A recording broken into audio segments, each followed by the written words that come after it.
नमस्कार, स्वागत है आपका। इंडिया टीवी देख रहे हैं आप। आपके साथ मैं हूं प्राची पाराशर। 2 बजे के बुलेटिन की शुरुआत अडानी हिंडनबर्ग केस में बहुत बड़ी खबर के साथ।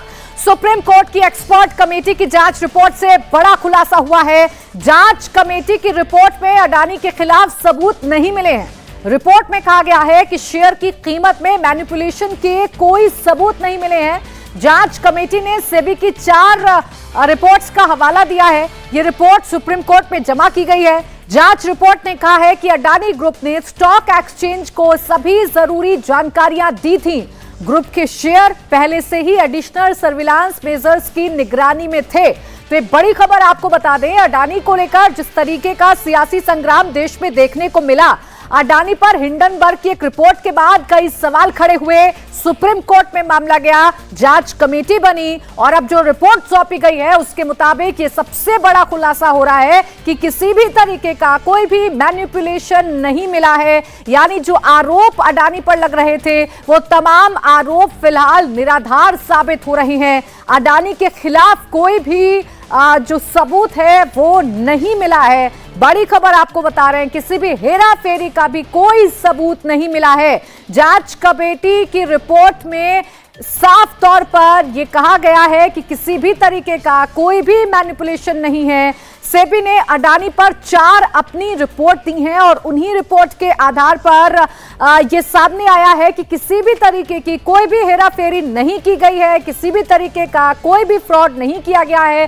स्टॉक एक्सचेंज को तमाम जानकारियां अडानी ग्रुप की तरफ से प्रोवाइड कराई गई थी, तमाम जानकारियां अडानी ग्रुप की तरफ से दी गई थी। यानी जो हेर फेर का आरोप लग रहा था अडानी पर हिंडनबर्ग की एक रिपोर्ट आने के बाद, अब वो इस जांच रिपोर्ट से साफ हो रहा है कि वो तमाम आरोप निराधार थे, क्योंकि कोई भी सबूत अडानी के खिलाफ नहीं मिला है।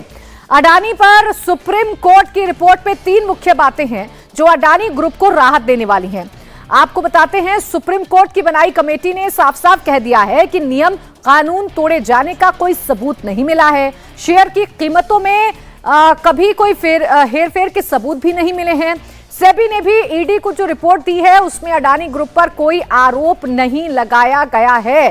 तो ये 3 बड़ी बातें हैं और इन 3 बड़ी बातों से आप ये समझ सकते हैं कि अभी तक अडानी को लेकर जो बवाल हो रहा था, हिंडनबर्ग ने जिस तरीके से अडानी पर आरोप लगाए थे, अभी फिलहाल जांच रिपोर्ट में वो तमाम आरोप पूरी तरीके से निराधार साबित हो रहे हैं, क्योंकि कोई भी नियम कानून तोड़े जाने का कोई भी सबूत फिलहाल इस रिपोर्ट में नहीं मिला है।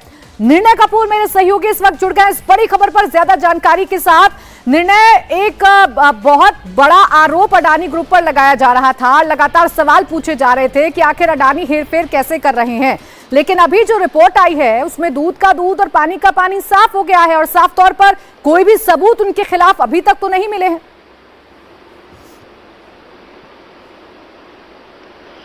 बिल्कुल प्राची, ये साफ तौर पर कहा जा सकता है कि बहुत बड़ी राहत है अडानी समूह के लिए, क्योंकि ये एक्सपर्ट कमेटी जो है सुप्रीम कोर्ट द्वारा गठित की गई थी और सुप्रीम कोर्ट के सुपरविजन में इसने ये सारी जांच की है। और सबसे बड़ी बात मैं आपको बता दूं, इसमें जो साफ उभर करके सामने आ रही है वो ये है, इसके लिए पहले हमें हिंडनबर्ग रिसर्च की वो रिपोर्ट समझनी पड़ेगी जिसमें ये आरोप लगाया गया था कि सबसे बड़ा सवाल जो उठा था, अडानी ग्रुप की 13 एंटिटीज जिसके थ्रू ट्रेडिंग हो रही थी, उनके ओनरशिप राइट्स को लेकर के उसमें काफी चीजें जो हैं वो अनडिस्क्लोज हैं, वो डिस्क्लोज नहीं की गई हैं, जिसमें फॉरेन पोर्टफोलियो इन्वेस्टर्स भी थे 12।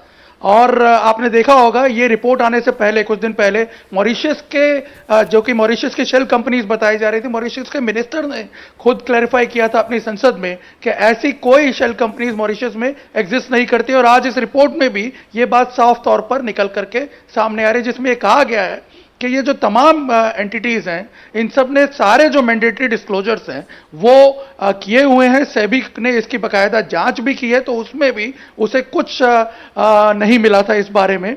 तो जो रेगुलेटरी प्रोसीजर्स हैं उसको पूरी तरह फॉलो किया गया था। डिस्क्लोजर्स में किसी भी प्रकार के नॉर्म्स का वायलेशन नहीं था। यानी जो आरोप लग रहा था कि ओनरशिप को दूसरी शेल कंपनीज के जरिए अपने पास ही रखा हुआ है और इसी वजह से प्राइस मैनिपुलेशन किया जा रहा है अडानी समूह द्वारा, वो पूरी एक तरह से इस रिपोर्ट में खारिज होता हुआ दिख रहा है, क्योंकि साफ तौर पर इसमें ये कैटेगरिकली चीजें जो है एनालाइज करके बताई गई है और बाकायदा प्राइस मैनिपुलेशन जो किया जाने का आरोप था कंपनी की तरफ से, उसको भी सिलसिलेवार तौर पे इस रिपोर्ट में एक्सप्लेन किया गया है और बताया गया है कि जो अलर्ट जनरेट होते हैं, पूरा एक मैकेनिज्म है हमारे यहाँ ट्रेडिंग का, उसके द्वारा जो अलर्ट जनरेट होते हैं उसमें उन अलर्ट्स की जब जांच की गई सेबी द्वारा, तो उसमें भी कोई प्राइस मैनिपुलेशन जो है, प्राइस आर्टिफिशियल ट्रेडिंग की कोई बात नहीं आ रही है, किसी प्रकार के वॉश ट्रेड्स नहीं हुए हैं। तो ये जो सारी चीजें हैं, ये कैटेगरिकली इस रिपोर्ट में बकायदा जो डेटा अवेलेबल करवाया गया इस कमेटी को, उसके बेसिस पे कहा गया। और सबसे बड़ी बात कि अडानी के शेयरों में जो उठापटक हुई थी हिंडनबर्ग रिसर्च की रिपोर्ट आने के बाद, उस पर कमेटी द्वारा ये कहा गया है कि वो एक टेम्परेरी फिनोमिना था, जो कि ऑब्वियसली मार्केट एक सेंटिमेंटल मूड पे चलती है, उस रिपोर्ट का असर था। वरना ये बताया गया कि अडानी कंपनी द्वारा बकायदा उस फिनोमिना को कंट्रोल करने के लिए इनफ मेजर्स लिए गए। और एक बड़ी इंटरेस्टिंग बात इसमें कही गई है कि जो रिटेल इन्वेस्टर्स हैं, जो छोटे इन्वेस्टर्स हैं, उनका भरोसा एक तरह से और बड़ा है अडानी समूह में, क्योंकि उस घटना के बाद 24 जनवरी के बाद रिटेल इन्वेस्टर्स की संख्या जो है वो अडानी समूह के शेयरों में बढ़ी है। और एक सबसे चौंकाने वाली बात और सबसे सिग्निफिकेंट बात इस रिपोर्ट में कही गई है वो ये है कि इस पीरियड में जो भी शॉर्ट सेलिंग हुई हिंडनबर्ग की रिपोर्ट आने के बाद, उससे किसको फायदा हुआ इसकी जरूर जांच की जानी चाहिए। यानी कहीं ना कहीं ये इंडिकेट करने की कोशिश भी की गई है कि ये हो सकता है एक बड़ी कॉन्स्पिरेसी का पार्ट है। यानी जितने भी बड़े आरोप लगाए गए थे वो फिलहाल जो आरोप हैं इस रिपोर्ट के मुताबिक निराधार साबित हो रहे हैं, क्योंकि कोई भी खिलाफ में सबूत नहीं मिला है अडानी ग्रुप के। गौनिका, ये जो रिपोर्ट है जो जांच कमेटी द्वारा सबमिट की गई है, इस रिपोर्ट की बड़ी बातें क्या हैं और इन बड़ी बातों से फिलहाल क्या कंक्लूजन निकल रहा है अडानी पर लगे तमाम आरोपों पर? देखिए, बिल्कुल प्राची, इसी रिपोर्ट का इंतजार था और सभी पार्टीज को ये रिपोर्ट दे दी गई थी। अब इंतजार है सेबी जब अपनी इन्वेस्टिगेशन को खत्म करेगा। लेकिन इस रिपोर्ट की कई अहम बातें हैं। सबसे पहले अगर बात करें तो कोई भी ऐसा रेगुलेटरी फेलियर नहीं देखा है सेबी ने, और सुप्रीम कोर्ट की कमेटी ने अपनी उस रिपोर्ट में इसी बात का मेंशन किया है। देखिए, इस कमेटी ने, जो कमेटी गठित की गई थी, इसने सबसे पहला जो अहम इन्वेस्टिगेशन के रूप में जिससे बातचीत की है वो सेबी से की है, क्योंकि सेबी पूरा मार्केट रेगुलेटरी को मॉनिटर करता है, किस तरीके से मार्केट बिहेव कर रही है। इसके अलावा इन सारे मामलों की जांच सेबी करता है। तो सेबी इस मामले की जांच कर रहा था, इसलिए सेबी ने अब तक जितनी जांच की थी उसके आधार पर ये कमेटी ने अपनी रिपोर्ट अब तक तैयार की है। इसके अलावा कई ऐसे जैसे जीरोधा है, उनके फाउंडर से बात की गई। इसके अलावा और भी कई ऐसे मार्केट के लोग हैं, कोई बड़ी बड़ी कंपनीज हैं, उनसे बात की गई ताकि आगे जाकर इन्वेस्टर्स को किसी तरीके का नुकसान ना हो और ऐसी रेगुलेटरी मैकेनिज्म और बनाया जाए। इसके अलावा इसमें यह कहा गया है कि किसी भी तरीके का कोई रेगुलेटरी फ्रेमवर्क इसमें नहीं देखा गया। इसके अलावा कोई एविडेंस नहीं देखा गया कि मैनिपुलेशन किया गया है, यानी कि जो ये आरोप लग रहे थे कि मैनिपुलेट किया गया है शेयर्स को, वो नहीं किया गया है। उसका कोई सबूत सेबी को नहीं मिला है और उसी चीज को अपनी रिपोर्ट में इस कमेटी ने लिखा जो जस्टिस सप्रे की अध्यक्षता में बनी हुई थी। इसके अलावा कोई एविडेंस नहीं है violation of related party transaction norms, किसी भी तरीके का ऐसा वायलेशन नहीं देखा गया है। जो एफपीआईज थे, जिन एफपीआईज की बात की जा रही है कि 13 एफपीआईज थे, उसमें से 12 एफपीआईज ने अपना डिस्क्लोजर किया था और इसके अलावा एक एफपीआई था, वो फॉरेन इन्वेस्टर था, वो फॉरेन कंपनी थी और इसीलिए उसका भी डिस्क्लोजर की बात सामने आ रही है। ऐसे में कोई ऐसा नहीं कहा गया कि कोई हिडन कोई एफपीआई रहा है, सबने अपना अपना डिस्क्लोजर किया है। इसके अलावा यह कहा गया कि जो जांच जो मैनिपुलेशन नहीं हुआ है शेयर्स में, इसके अलावा जब ये पूरा हिंडनबर्ग की रिपोर्ट सामने आई उसके बाद मार्केट ने बहुत वॉलेटाइल तरीके से बिहेव किया। निफ्टी 50 अंक गिरा, लेकिन वो सिर्फ असर 2 हफ्ते तक रहा, उसके बाद वो असर भी खत्म हो गया और फिर निफ्टी अपनी वापस बाकी वैसी पोजीशन पर आ गया जिसमें वो रह रहा था।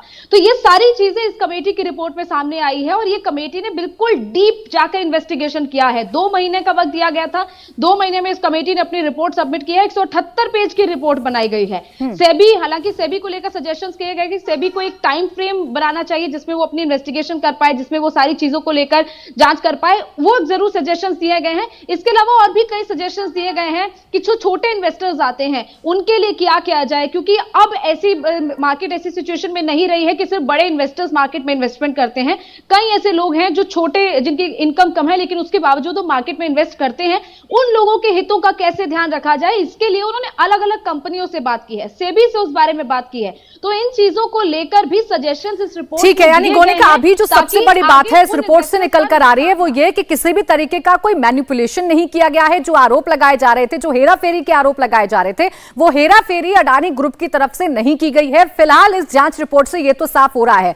निर्णय, जैसा कि आप अभी बता रहे थे कि कोई बहुत बड़ी कॉन्स्पिरेसी भी हो सकती है, इस तरफ भी इशारा किया गया है, तो क्या इसको लेकर भी बातें मेंशन की गई हैं रिपोर्ट में? और क्या इसको लेकर भी अब आगे कोई जांच हो सकती है कि क्या ये बड़ी कॉन्स्पिरेसी थी, और कॉन्स्पिरेसी थी तो इसके पीछे कौन लोग थे?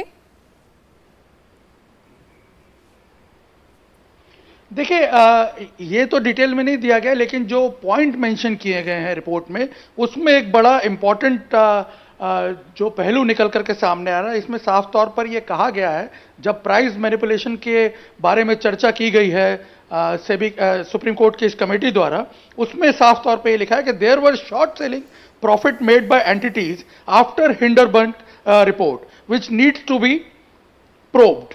इसमें साफ तौर पर यह कहा गया है कि हिंडनबर्ग की जब रिपोर्ट आई, उसके बाद कई ऐसी एंटिटीज हैं जिन्होंने शॉर्ट सेलिंग के जरिए जो है प्रॉफिट्स बनाए हैं काफी बड़े पैमाने पर, उसकी जांच होनी चाहिए। यानी ये अपने आप में एक कहीं ना कहीं उस कॉन्स्पिरेसी की तरफ इशारा करता है पॉइंट, लेकिन इसको एक्सप्लेन नहीं किया गया क्योंकि सुप्रीम कोर्ट की कम्युनिटी जो है वो इस पूरे मामले को इतना डीप में जांच नहीं कर सकती थी। ये सरकार ही इसकी जांच कर पाएगी।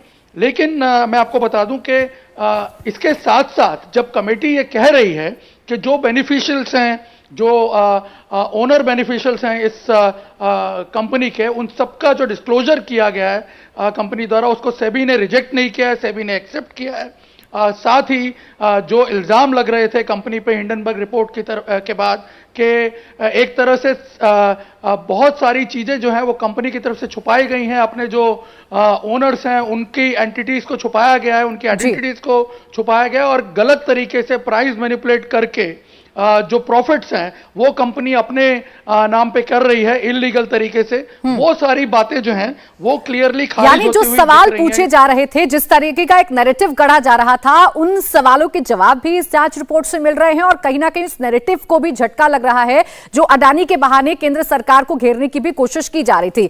देवेंद्र पाराशर मेरे सहयोगी भी हमारे साथ जुड़े हुए हैं। देवेंद्र, अगर हम इस नैरेटिव की बात करें तो इस नैरेटिव के लिहाज से, जैसा कि हम लगातार कह रहे हैं कि अडानी के बहाने सरकार को भी घेरा जा रहा था, केंद्र सरकार को घेरा जा रहा था, अटैक किए जा रहे थे प्रधानमंत्री नरेंद्र मोदी पर, ये कितनी बड़ी राहत अडानी ग्रुप के लिए है, इस पर भी लगातार हम चर्चा कर रहे हैं, देवेंद्र से भी बात करेंगे। लेकिन आपको बता दें कि सुप्रीम कोर्ट में जो ये जांच रिपोर्ट सौंपी गई है, इसमें बड़ी बात यह है, सबसे अहम बिंदु यह है कि साफ कर दिया गया है कि किसी भी तरीके का कोई मैनिपुलेशन नहीं किया गया है, जो एक बड़ा आरोप लगाया जा रहा था। इसके साथ ही साथ ये भी इस रिपोर्ट में बताया गया है कि स्टॉक एक्सचेंज को तमाम महत्वपूर्ण जानकारी अडानी ग्रुप की तरफ से प्रोवाइड की गई थी। ऐसा कुछ भी नहीं है। हालांकि शेल कंपनियों को लेकर भी लगातार जो सवाल हैं वो उठाए जा रहे थे, उसको लेकर भी इस जांच रिपोर्ट में तमाम बातें साफ हो गई हैं कि आखिर अडानी ग्रुप किस तरीके से काम कर रहा था, और हिंडनबर्ग की रिपोर्ट के बाद जो असर एक पड़ता हुआ नजर आ रहा था, या जो सवाल पूछे जा रहे थे, उन सवालों में कितना दम था।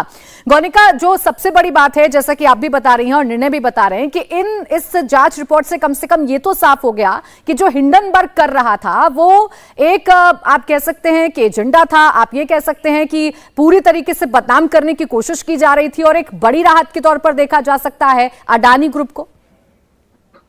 देखिए, क्योंकि इसीलिए ये मामला कोर्ट में गया, और कोर्ट ने इसीलिए इन मामलों को 2 इन्वेस्टिगेशंस के लिए भेजा गया। एक में तो सेबी इन्वेस्टिगेशन कर ही रहा है, और इसके अलावा जो दूसरी इन्वेस्टिगेशन के लिए कमेटी बनाएगी वो जस्टिस सप्रे की कमेटी बनाएगी। इसीलिए कोर्ट ने इस मामले में 2 इन्वेस्टिगेशन कमेटी बनाई थी, ताकि इस पूरे मामले में सही तरीके से जो जांच है वो निकलकर सामने आए। और इसीलिए अब जो फिलहाल जो शुरुआती पॉइंट्स निकलकर सामने आ रहे हैं इस रिपोर्ट के जो कंक्लूजन निकलकर सामने आ रहे हैं, उससे साफ तौर पर यही नजर आता है कि एक तरीके से एजेंडा चलाया गया था, ताकि अडानी ग्रुप के जो शेयर्स हैं उनको किसी भी तरीके से। ठीक है, आप इस एजेंडे की बात कर रही हैं, इस एजेंडे के साथ एक नैरेटिव भी जुड़ा हुआ है, इसी पर बात करेंगे। देवेंद्र मेरे सहयोगी हमारे साथ जुड़ गए हैं। देवेंद्र, ये कितनी बड़ी राहत अडानी ग्रुप के लिए है, और एक एजेंडा या एक नैरेटिव पिछले कई महीनों से हम इस देश में देख रहे थे, उसको कितना बड़ा झटका है?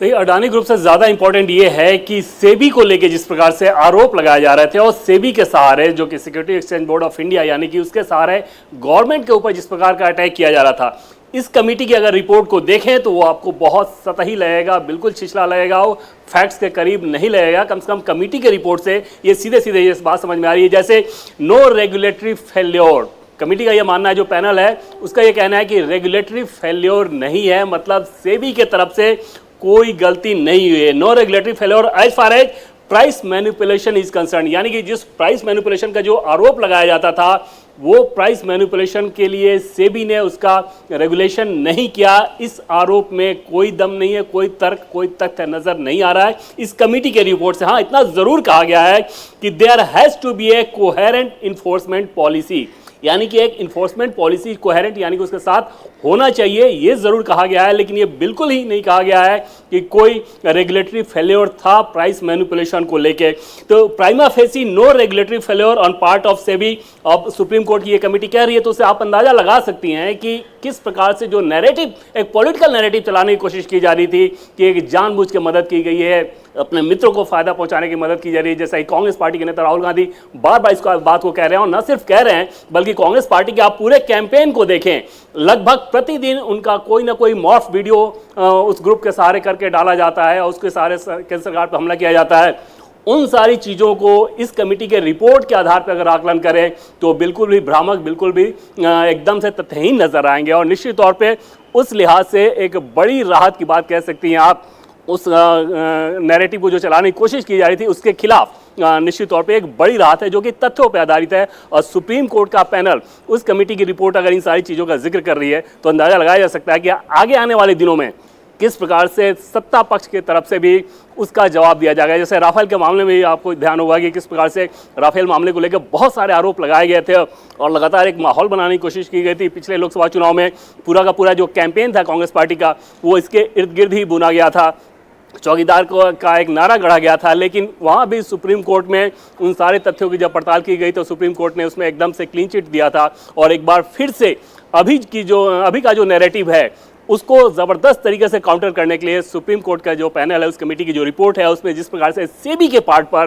कुछ भी गलत नहीं पाया गया। जाहिर तौर पे अगर सेबी के पार्ट पे गलती पाई जाए तो उसका सीधा सीधा फिर सरकार पे इस लिहाज से असर पड़ता कि जानबूझ के मदद पहुंचाई गई, तो उस लिहाज से एक बड़ी राहत की बात भी आप जिस सियासत का जिक्र देवेंद्र कर रहे हैं, अब सियासत में हमें क्या बदलाव देखने को मिल सकता है? क्योंकि आज भी कांग्रेस अपने ट्विटर हैंडल से वो तमाम फोटोज जो है वो वायरल कर रही है जिसमें प्रधानमंत्री नरेंद्र मोदी को दिखाया जा रहा है, जिसमें अडानी को दिखाया जा रहा है, उसके चेहरे को दिखाया जा रहा है। अब जब जांच रिपोर्ट से तकरीबन साफ हो गया है कि किसी भी तरीके का कोई इर्रेगुलेशन नहीं है, किसी भी तरीके से कोई हेराफेरी नहीं की गई है, तो अब सियासत में आने वाले वक्त में इसका क्या प्रभाव पड़ सकता है? और निश्चित तौर पे राहुल गांधी के लिए और कांग्रेस पार्टी के लिए एक बड़ी मुसीबत ये होगी कि जिस कैंपेन को इतना एग्रेसिवली वो आगे बढ़ा रहे थे, जैसा कि आज की तस्वीर का आपने जिक्र किया, कांग्रेस पार्टी के ऑफिशियल ट्विटर हैंडल से जैसे जैसे मॉफ्ड पिक्चर डाली जाती थी कि प्रधानमंत्री की एक तस्वीर, कल पार्लियामेंट का जिक्र हुआ तो वहाँ से कोई और तस्वीर आई और उसमें मॉफ्ड पिक्चर अलग अलग लगा के उस बिजनेस ग्रुप के मालिक का, उसमें प्रधानमंत्री नरेंद्र मोदी पे हमला किया जा रहा था। पूरा का पूरा जो कांग्रेस पार्टी का कैंपेन है, टीवी डिबेट्स है, उनके प्रेस कॉन्फ्रेंसेज हैं, सब उस पर निर्भर करते हैं। राहुल गांधी का पूरा कैंपेन उसी पर निर्भर करता है और उसकी अगर इस तरह से हवा निकल रही है तो जाहिर तौर पर इसे आप एक पुनरावृत्ति कह सकती हैं कि जिस प्रकार से राफेल मामले को लेकर एक बहुत बड़ा बवाल खड़ा करने की कोशिश की गई थी, वहाँ भी बहुत सारे फ्रांस के रिपोर्ट्स का हवाला दिया गया था, उस रिपोर्ट के आधार पर एक बवाल खड़ा करने की कोशिश की गई थी। आखिरकार सुप्रीम कोर्ट की जाँच के बाद उसकी हवा निकली, एक बार फिर से वैसा ही होता दिख रहा है। इसमें भी देखें आप तो मॉरिशस के वित्त मंत्री ने वहाँ के हाउस में कहा था कि जिस प्रकार की बातों का जिक्र किया गया है मॉरिशस की कंपनी को लेकर वो पूरी के पूरी तौर पर फेक है।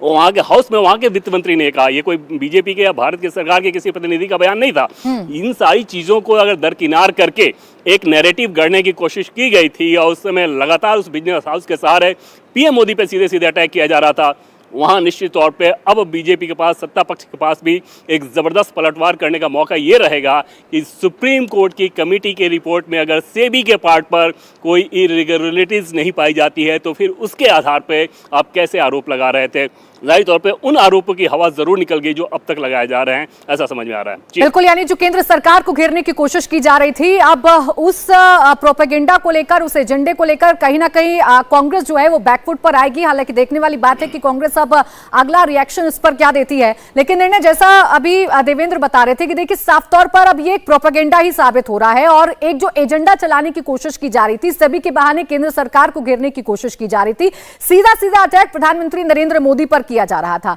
उसकी तो पूरी अब हवा निकलती हुई नजर आ रही है जैसे ये जांच रिपोर्ट सामने आई है।